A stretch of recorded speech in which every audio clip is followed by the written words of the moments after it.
देशात सध्या दोन गंभीर प्रश्न चर्चेत आहेत. पहिली, अयोध्या राम मंदिरातील दानपेटीतली चोरी आणि दुसरी म्हणजे शेतकऱ्यांचं कर्ज आणि त्यांच्या आत्महत्येचं संकट. दोन्ही विषय वेगवेगळे आहेत, पण दोन्हींमध्ये एक समान गोष्ट आहे: जबाबदारी आणि पारदर्शकता, रिस्पॉन्सिबिलिटी आणि ट्रान्सपरन्सी. चला आज यावर शांतपणे बोलू. राम मंदिर प्रकरण नेमकं काय घडलं? अयोध्येतील श्रीराम जन्मभूमी मंदिरातील दानपेट्यांमध्ये गैरव्यवहार अथवा चोरी झाल्याची तक्रार झाली. यावर कोट्यवधी रामभक्तांच्या त्यागातून उभं राहिलेलं हे मंदिर असल्यानं दोषींना कठोर शिक्षा झाली पाहिजे अशी भूमिका RSSचे सरकार्यवाह दत्तात्रेय होसबळे यांनी घेतली. उत्तर प्रदेश सरकारनं या प्रकरणी सखोल तपासासाठी कठोर भूमिका घेत SIT देखील नेमली. ट्रस्टच्या गेल्या 5 वर्षांच्या हिशोबाची तपासणी या SIT कडून केली जाणार आहे. इकडं महाराष्ट्रात ठाकरे सेनेनं राम मंदिरातील दानपेट्यांमध्ये चोरी झाल्याच्या निषेधार्थ मुंबईत रामरक्षा आंदोलन देखील केलं.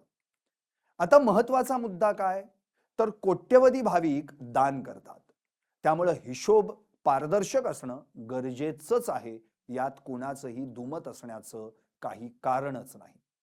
आता दुसरा गंभीर विषय म्हणजे शेतकऱ्यांवरील संकट. NCRB आणि राज्य सरकारच्या आकडेवारीनुसार शेतकऱ्यांच्या आत्महत्या हा गंभीर प्रश्न आहे. अर्थात त्याला कारणही तशीच आहेत: कर्ज, नापिकी, हमीभावाचा प्रश्न, नैसर्गिक आपत्ती.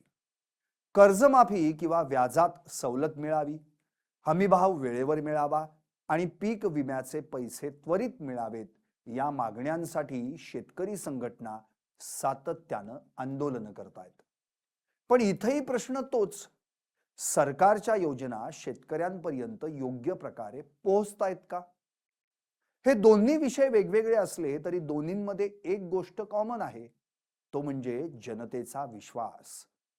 मंदिराच्या बाबतीत बोलायचं झाल्यास भाविक श्रद्धेनं दान करतात, त्याचा योग्य विनियोग होणं अपेक्षित आहे.